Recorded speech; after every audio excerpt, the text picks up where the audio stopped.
Among Us, Among Us. Okay, day 45 of drawing new fan art every single day for the whole year. Started on the first of the year and I will end on the last of the year. Um, yeah, so I made it 44 days without drawing Among Us. That's pretty impressive. So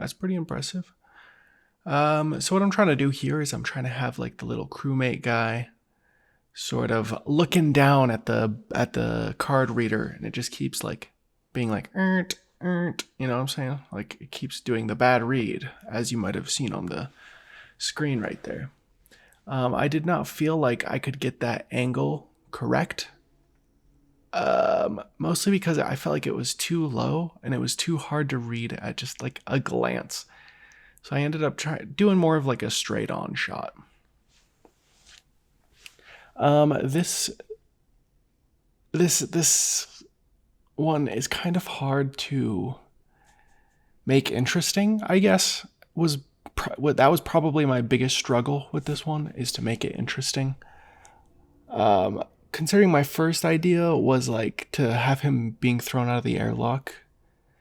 You know, that's not a great sign for the creativity that could come with this one, which is sad. I think, I don't know. There is a lot of cool stuff that I could have done. I could have done the fungal planet is very colorful.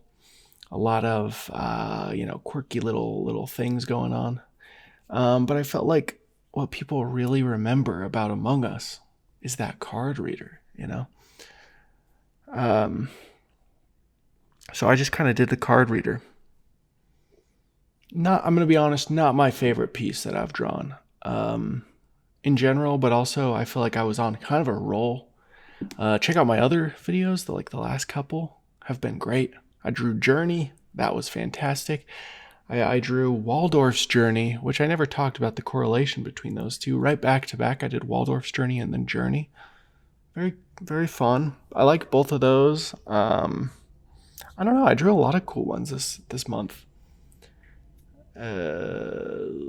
Milk Inside of a Bag is probably my favorite of the whole year so far, and that was pretty recent as well. Yeah, so one of the things I was like debating on is like the headgear. I ended up with the hat just because it worked with the direction I was trying to do, because you could kind of have it leaning forward a little bit. And I like the hat also. It's kind of Aussie vibes, you know. Also, once I start drawing the background, this is meant to be on the plane crash site, or the ship crash site. I can't remember the name of that one. Polis? Maybe? Let me look that up, actually. Among Us Polis. Yeah, it's called Polis. The room right next to the main room has like a sort of nesty 70s wallpaper that I wanted to do. Another thing about this drawing that I'm going to mention now, but will only really matter at the end.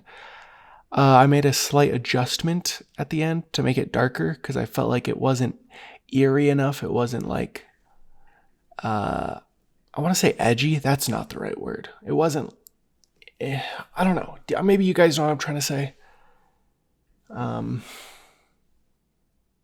But yeah, so you guys don't see me, but I end up like darkening it up at the end. I've been using a lot of tools like copy paste, shit like that. And I don't know how I feel about it. I was thinking about that the other day. I was like, I've been using a lot of copy paste, a lot of stretch, a lot of stuff like that. And it's like, am I still sticking to what I like value with my art, you know? I don't know. It's I actually don't know the answer to my own question.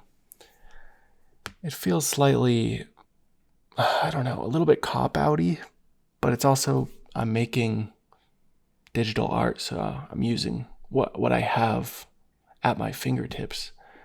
You could say the same thing for like Multiply, or like where I darken things on other screens. Oh, never mind. We can't talk about this anymore. I gotta go.